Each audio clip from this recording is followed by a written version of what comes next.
The mistake most men make is believing that human behavior is wild, chaotic, and unknowable. They imagine that every person is a unique creature, moved by mysterious forces and unpredictable impulses. This illusion is the very shield behind which deceit flourishes. But in truth, men are far less complex than they pretend. Strip away the ornaments of civility, the inventions of culture, and the polite masks worn in society, and you will find the same machinery ticking within every heart. Ambition, fear, desire, envy, greed, and the hunger for validation. These are the universal currencies of the human spirit. They appear in every age, every land, and every class. The only difference is in the degree to which each man is willing to expose them. Once you understand this, human nature ceases to be a mystery and becomes a formula. Observe the man who presents himself as generous. He will speak endlessly of virtue, charity, and fairness, but if you watch closely, his generosity has a threshold. It ends where his own comfort begins. He will give freely until giving costs him something he secretly values more: his status, his wealth, or his safety. At that point, the mask slips. This is not a unique defect. It is the predictable limit of self-interest. Every man, no matter how noble his words, serves himself first. When you look through this lens, you stop being surprised when men betray, when they lie, when they retreat in fear. You begin to expect it. Men are also creatures of habit. Their virtues and vices repeat themselves like the turning of seasons. A man who has lied once for gain will do so again, for the appetite of vice is never sated. It merely waits for the right occasion. A man who yields in the face of confrontation will continue to yield, because his nature seeks comfort over struggle. You need not wait to see the same scene played out many times before predicting the next act. One glimpse into a man's conduct in a moment of truth is enough to read his entire script. The crowd, as a collective, is even easier to predict than the individual. Men in groups abandon reason more quickly than when alone. Their courage is louder but weaker, dependent on the noise of others. They will be swept into anger, joy, or fear with the ease of a leaf carried by the wind. If you wish to see through a man, observe him not only in solitude, but in the company of others. Watch how quickly he bends to the tone of the room. This is the measure of his independence, or his slavery to opinion. Do not waste time listening to a man's self-description. Men craft identities as they wish to be seen, not as they truly are. Instead, test them in small ways. Remove the comfort of certainty. Offer them a gain laced with risk. Deny them something they believe is theirs by right. In these moments, you will see the same reactions emerge across different souls: anger from the proud, manipulation from the ambitious, silence from the fearful. What seems like a personal quirk is merely the expression of an ancient pattern written into human flesh. History confirms this truth. Across centuries, kings, merchants, soldiers, and peasants have risen and fallen for the same reasons. They overestimate their strength when fortune smiles, and they abandon loyalty when the winds shift. They become reckless when power is near, and timid when it slips away. Their pride blinds them to warning signs, and their greed deafens them to reason. You do not need to study every man, you need only to study men. Patterns learned from one will fit the next as easily as a key fits a lock. Once you accept the predictability of human nature, you gain the power to anticipate betrayal before it arrives, to foresee alliances before they form, and to know exactly which temptation will corrupt even the most guarded soul. You no longer waste effort in hoping people will act against their nature. Instead, you prepare for them to act according to it. The wise man sees in advance the exact road another will take, even when that man himself believes he is making a free choice. It is not prophecy. It is not magic. It is simply knowing that in the theater of human affairs, the actors may change, but the play remains the same. Men have mastered the art of speaking in ways that conceal their intentions. Words are the cheapest form of currency in the realm of human interaction. They cost nothing to mint and can be spent endlessly without loss. Promises, oaths, and declarations are poured into the ears of the unsuspecting like honey to dull suspicion. The cunning know this, and they speak in excess to those they wish to mislead. They understand that men are eager to believe what flatters them. quick to trust what sounds virtuous and slow to test the truth of what is said. But while words can be shaped to fit any desire, actions cannot lie without leaving traces. Actions reveal what words conceal, for they are the product of will, not merely of the tongue. Consider the man who swears loyalty in public yet hesitates to defend you in private. His words are armor for his reputation, but his inaction exposes his true allegiance. Or the merchant who proclaims fairness in trade yet adjusts the scale when he thinks no one is watching. A single dishonest gesture outweighs 1,000 proclamations of integrity. If you wish to see through a man, do not listen to the music of his speech. Watch the rhythm of his deeds. For the tongue moves at the speed of desire, but the hands obey the nature of the soul. The truly dangerous man is not the one who speaks ill of you, but the one who speaks well while working against you. Such a man cloaks himself in the language of friendship while arranging the terms of your defeat. You will never uncover him through his words alone, for he has rehearsed them to perfection. But his actions, his choices, his patterns of movement, the alliances he nurtures, will betray him if you are patient. Actions are rooted in necessity and cannot be endlessly disguised.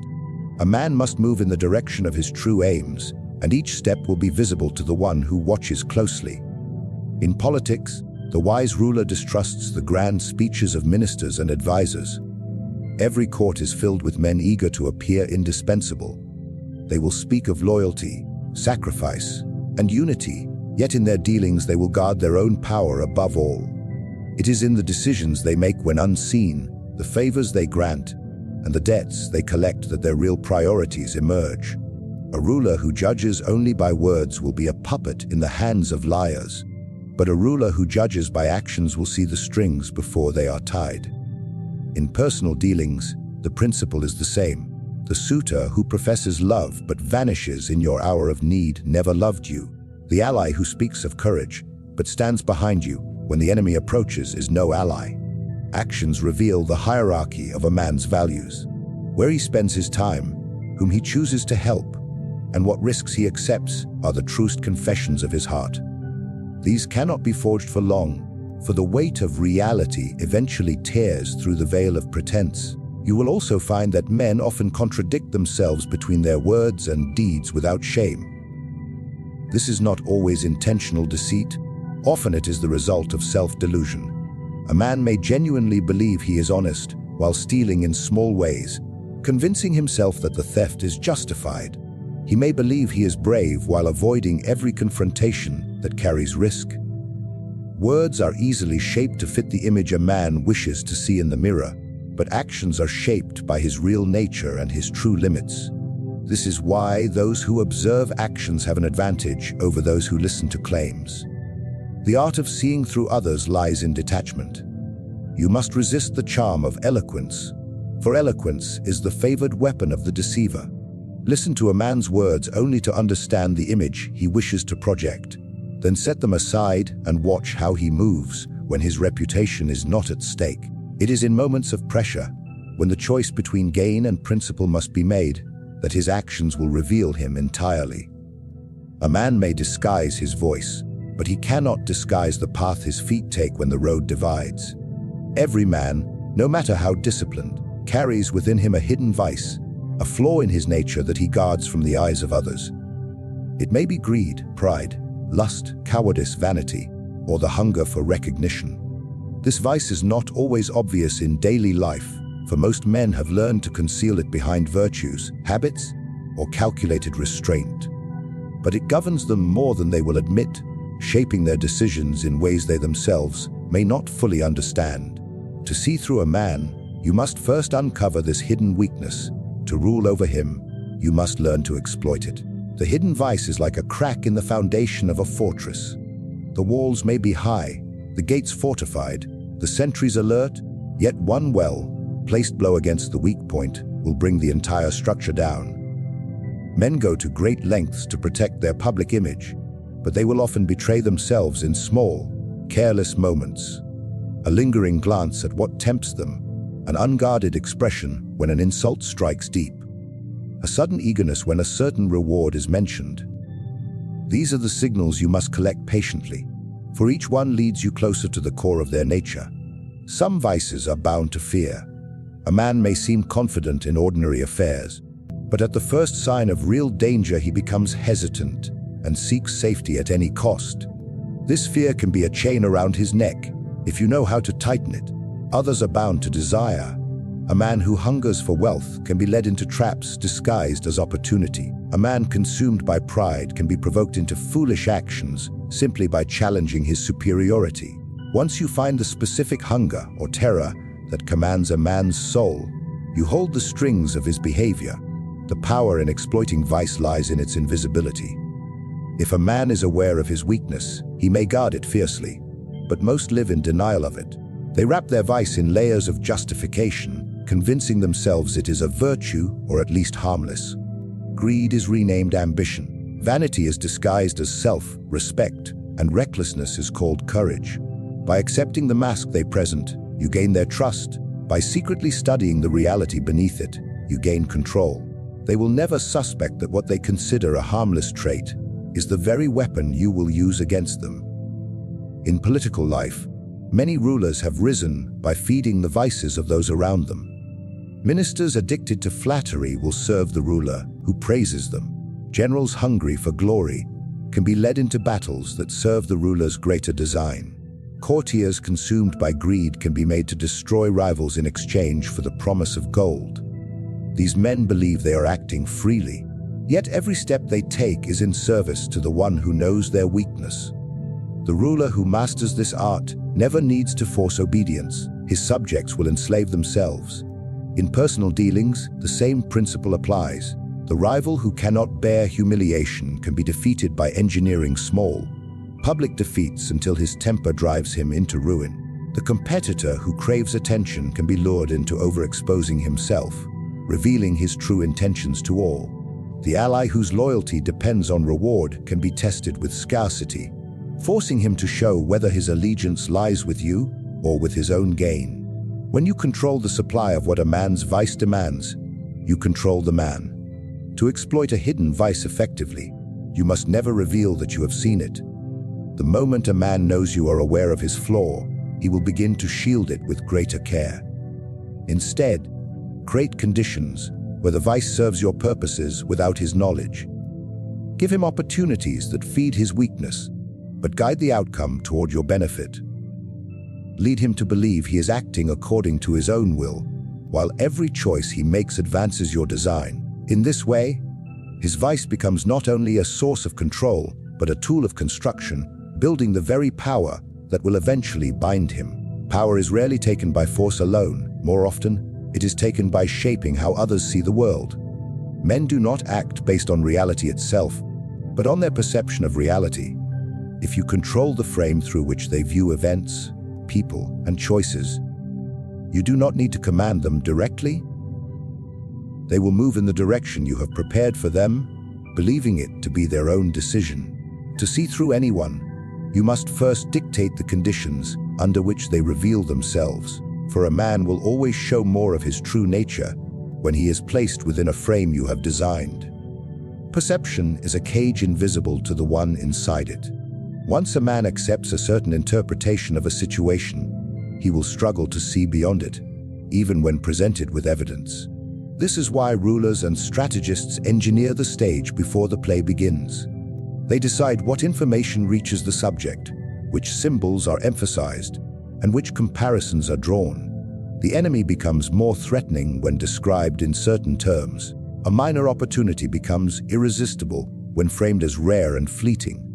When you control these elements, you control the emotional weather inside the mind of your subject. The key is to guide without appearing to guide. If a man suspects you are shaping his view, he may resist out of pride or distrust. But if you give him the raw pieces and allow him to assemble them in the pattern you desire, he will defend that conclusion as if it were his own creation. A ruler who wishes to see a minister's loyalty might arrange a situation where the minister must choose between helping his master or protecting his own interests. Publicly, it appears as an ordinary test of efficiency. Privately, it reveals the man's priorities in a way no conversation could. By controlling perception, you also control the boundaries of choice. When men believe they have many options, they are harder to predict. But when you narrow the frame to 2 or 3 carefully selected paths, you make their decision inevitable. Each option must lead to an outcome that benefits you, though one may be dressed as victory and another as surrender. This illusion of freedom keeps them from realizing they are being guided. It is not the chain they see that binds them, it is the absence of other roads. In war, generals have long understood the art of shaping perception. Armies are led into traps not by brute force, but by false appearances. A retreat can be framed as weakness, drawing the enemy forward into an ambush. A small force can appear vast through controlled visibility and sound. The soldier who believes the enemy is stronger will hesitate. The one who believes the enemy is weaker will rush forward into danger. The true battlefield lies in the mind before it lies on the ground. In personal and political dealings, controlling perception often requires creating contrast. Men measure the value of things by comparison. If you wish to make one offer seem generous, place it beside another that is deliberately less appealing. If you wish to make a rival appear untrustworthy, frame his actions next to examples of loyalty, even if unrelated. The mind clings to narratives, and once a man accepts a certain story about you or about himself, it becomes the lens through which he interprets future events. This is why the first impression is the most dangerous weapon. It frames everything that follows. A master of perception never confronts a man's beliefs head-on. Instead, he surrounds them with a new set of conditions until the man abandons them willingly. The proud man can be made humble not by attacking his pride, but by placing him in situations where his pride leads to repeated failures. The cautious man can be made reckless by framing inaction as certain loss and action as possible gain. By determining the meanings of actions before they occur, you turn behavior into something predictable, and in predictability lies control. When you hold the frame, you dictate what is seen, what is ignored, and what is assumed. The man inside your frame may speak of freedom and choice, but his freedom is limited to the walls you have drawn, and his choices are shadows cast by your design. He will reveal his ambitions, his fears, and his loyalties without realizing he has done so, because the stage upon which he acts was built to draw them out.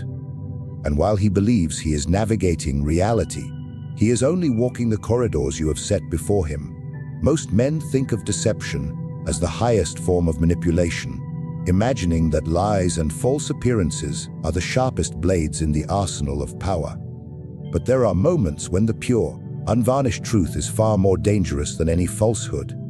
A lie must be maintained, defended, and hidden. The truth requires none of this. It stands without effort, cutting through pretenses and illusions with a force that cannot be denied. When used with precision, truth can destabilize an opponent, bind an ally, or create a fear so deep that it lingers long after the words are spoken. To see through anyone is only half the art.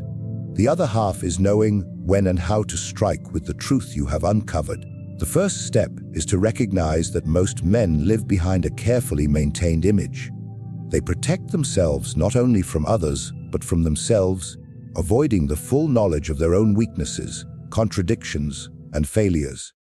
To reveal the truth about them, a truth they have long sought to hide, is to strike directly at their sense of identity. This is why truth wounds more deeply than insult. It is not dismissed as opinion, but felt as a mirror they cannot escape.